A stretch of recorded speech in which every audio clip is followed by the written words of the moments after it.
அஸ்ஸலாமு அலைக்கும் வரஹ்மத்துல்லாஹி வபரகாத்துஹு. கண்ணியமிக்க அல்லாஹ்வினுடைய நல்லடியார்களே, அல்லாஹ் சுப்ஹானஹு வ தஆலா இந்த மனிதனுக்கு ஒரு நேச்சுரலாகவே ஒரு இயற்கையாகவே பலவிதமான ஆக்டிவிட்டீஸ், பலவிதமான நடைமுறைகளை அல்லாஹ் சுப்ஹானஹு வ தஆலா கொடுத்துருப்பான். அதில் ஒரு விஷயமாக பார்க்கும்பொழுது இந்த மனிதன் தும்புதல். இந்த மனிதன் தும்புவதில் எவ்வளவு பெரிய நன்மைகளும் சிறப்புகளும் இருக்குது, எவ்வளவு பெரிய ஆரோக்கியமும் இருக்குதுன்றதை சிந்திச்சு பார்க்கணும். கண்ணியமானவர்களே, அல்லாஹ் சுப்ஹானஹு வ தஆலா இந்த மனிதனுக்கு இந்த தும்மலை ஒரு அருட்கொடையாக கொடுத்திருக்கிறான், ஒரு ஆரோக்கியத்திற்காக கொடுத்திருக்கிறான். அண்ணன் பெருமானா ஸல்லல்லாஹு அலைஹி வஸல்லம் அவர்கள் தும்மினால் என்ன சொல்லியிருக்காங்க சிந்திச்சு பார்க்கணும். கண்ணியமானவர்களே, நபிகள் நாயகம் ஸல்லல்லாஹு அலைஹி வஸல்லம் அவர்கள் ஒரு மனிதர் தும்மினால் அல்ஹம்துலில்லாஹ் என்று கூறவும் என்பதாக குறிப்பிட்டுள்ளார்கள். அபூ ஹுரைரா ரலியல்லாஹு தஆலா அவர்கள் அறிவிக்கக்கூடிய ஹதீஸ் 6224வது வசனத்தில் புகாரியில் அறிவிக்கப்பட்டுள்ளது. கண்ணியமானவர்களே, சிந்தித்து பார்க்கணும். நபி ஸல்லல்லாஹு அலைஹி வஸல்லம் அவர்கள் தும்மினால் அல்ஹம்துலில்லாஹ் சொல்லியிருக்காங்கன்றது எல்லாருமே தெரிஞ்ச ஒரு விஷயமா இருக்குது. எதற்காக வேண்டி தும்மினா அல்ஹம்துலில்லாஹ் சொல்லணும்? நமக்கு எந்த நல்லது கெட்டது நடந்தாலும் அல்ஹம்துலில்லாஹ் சொல்லக்கூடிய வழக்கம் எல்லாருக்குமே இருக்குது.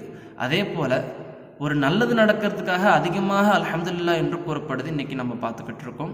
நமக்கு தும்மல் மூலமா நமக்கு என்ன ஆரோக்கியமும் நல்லதும் கிடைக்குது என்ற விஷயத்தை நம்ம தெரிஞ்சுக்க வேண்டியது நம்முடைய விஷயமா கடமையாக இருக்குது. கண்ணியமானவர்களை சிந்திச்சு பார்க்கணும். தும்மினா எவ்வளவு பெரிய நன்மைகள் இருக்குது, தும்பாமல் இருந்தால் வரக்கூடிய தும்பலை அடக்கிறா எவ்வளவு பெரிய தீமைகளும் இருக்குன்றதை சிந்திச்சு பார்க்கணும். அதுபோல் தும்முனா ஒரு மனிதரை ஒரு மாதிரி பார்க்கக்கூடியது இன்றைக்கு இருக்குது. ஒருவர் தும்பிட்டு இன்றைக்கி சாரிங்க தும்பிட்டோம் அப்படின்ற மாதிரி சொல்லக்கூடிய அளவுக்கு இன்றைக்கி நம்ம நிறைய விஷயங்களை பார்த்துக்கிட்டு இருக்கோம். கண்ணியமானவர்களை சிந்திச்சு பார்க்கணும். தும்முறதன் மூலயமா அல்லாஹ் சுப்ஹானஹு வ தஆலா ஒரு பெரிய ஆரோக்கியத்தை கொடுத்துருக்கான். அது மாதிரி தும்மாமல் இருக்கும் பொழுது எந்த ஒரு மனிதர் தும்மல் அதனை அடக்குகிறாரோ அந்த மனிதருக்கு எவ்வளவு பெரிய தீமைகள் இருக்குன்னு சொன்னால், இங்கிலாந்தில் லைசெஸ்டர் என்னும் இடத்துல 34 வயது உடையவர் ஒருத்தவர் ரொம்ப கழுத்து வீக்கமாகவும் இன்னும் மூச்சு திணறல் உடையவராகவும் இருக்கிறாரு. இவருக்கு என்ன பிரச்சனைன்ட்டு ஹாஸ்பிட்டலுக்கு போய் அவர் காண்பிக்கும் பொழுது அந்த இடத்துல நிபுணர்களும் மருத்துவர்களும் சொல்லக்கூடிய விஷயங்கள் என்னன்னு சொன்னால், இந்த மனிதருடைய விஷயத்தை ஆராய்ந்து பார்க்கும் பொழுது இந்த மனிதர் அதிகமான முறையில் தும்மலை அடக்கியிருக்காரு. அதனால இவருக்கு இப்பேற்பட்ட கழுத்து வீக்கத்தினுடைய பிரச்சனை வந்திருக்குது என்பதாக அந்த டாக்டர் நிபுணர்கள்லாம் சொல்றாங்க. லண்டன் பல்கலைக்கழக காது மூக்கு தொண்டை பிரிவின இயக்குனர் ஷீஜி அந்தோனி ஐமட் அவர்கள் விளக்கும் பொழுது சொல்றாங்க, ஒரு தும்மலை பற்றி சொல்லும் பொழுது ஒரு தும்மல் எந்த அளவுக்கு ஒரு வேகத்தில் வருதுன்னு சொன்னா 150 மைல்கள், அதாவது சுமார் 240 கிலோமீட்டர் வேகத்தில் ஒரு மனிதனுக்கு ஒரு தும்மல் என்பது வருது.